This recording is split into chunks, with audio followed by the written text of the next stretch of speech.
I'm the fourth generation, so that goes quite a ways back. We were originally dairy and potatoes, and now asparagus has been our major crop since I was a kid. A couple generations now, asparagus, and then definitely zucchini squash, where we're standing here now, is a huge one. And we do a lot of grain for rotation, and we've done a lot of other vegetables. It kind of depends on what our processors are asking for each year, as far as what we grow and how many acres we grow, contracting-wise, basically. We have done a lot of fresh in years past, but we've kind of not done too much of that the last 20 years, probably. So we have 3 processors right in our local area, so we're very fortunate. My wife Teresa does all the bookwork and takes care of all our labor issues and stuff like that. We usually hire about 35 migrant labor in our busiest season, and she does all that. And we used to know in the fall, like now, what we were going to grow next year. We don't find out now until planting season time what we really do. So that is probably the biggest issue I've seen change in the last 10 years or so. But you see a lot of minimum till going on naturally, and no-till for sure on our grains, much as we can. Minimum till is probably the biggest thing, and right, a lot of cover cropping going on in different styles of that. Norm Myers was an extension agent. He's been here about 35 years. He just retired from that 3 years ago. So I was kind of young then too, so he's probably the one I worked with the most.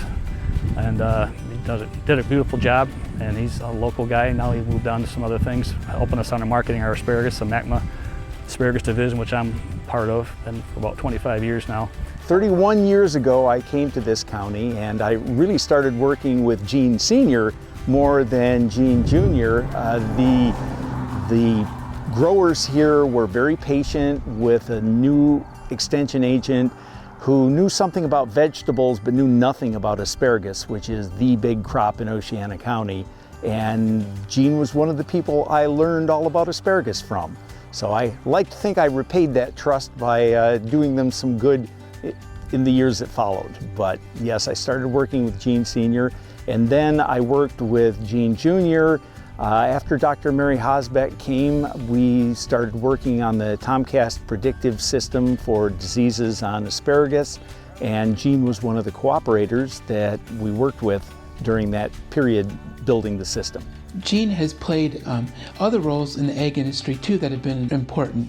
So one role is a supporter of research, and he's part of a special group of asparagus growers in West Michigan who really believe in research, both at the university and in the industry, and invest dollars in it because they believe that we can't do things today like we did yesterday if we're going to succeed.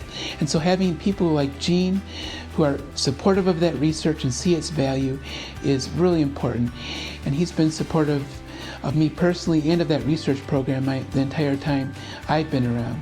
I think I was on the Vegetable Council board for the 3 terms a while back, and then MAB I was on for 10 years or so, I'm guessing. That's Asparagus Advisory Board. And then I've been on the MACMA Marketing Committee for, I'm guessing, 25 years. Yeah, there's been a lot of experiences coming out. Like I said, the traveling earlier we talked about, you know, being in DC on 9/11 because we were down here fighting the Peruvian imports and stuff like that. So agriculture has definitely led me into some situations that I probably never would have been in, quite interestingly. So if we want agriculture to continue to be a big part of our Michigan economy and a big part of what it means to live in Michigan, we've got to have young people taken over. And we need people like Gene who have the patience and take the time to teach. He has been a leader for many, many years. His dad was a leader before him.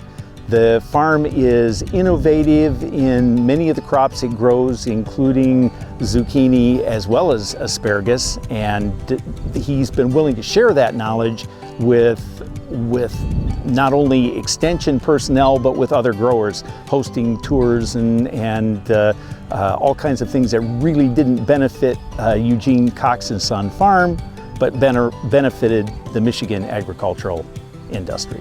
Yeah, the Master Farmer Award, like I said, I was on the board long enough to help pick some guys to do it. And, you know, I'm sure there's a lot of guys that are more eligible than I am, I guarantee you that, but definitely an honor, by far. So you actually realize all of a sudden how old you've gotten and how much you've done. Years go by and you are recognized for it. So yeah, it's a huge honor and I really appreciate it.